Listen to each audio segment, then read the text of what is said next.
Um emblema patriótico que representa Corsol.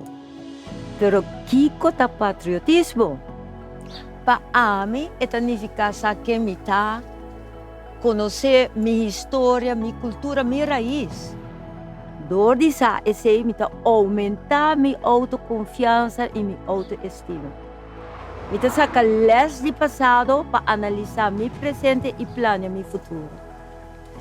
Me tá é sumamente importante dar uma contribuição na meu país, buscando forma de cooperação e união com outro paisano, não, pero sempre salir fora de minha própria opinião.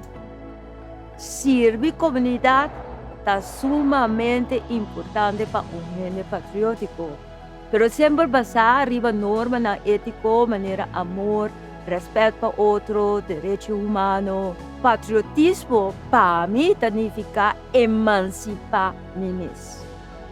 Na meu parecer, cada granito que nos dona no nosso país significa também ajudar, motivar, inspirar, valorar, estimar outro nome de nosso país.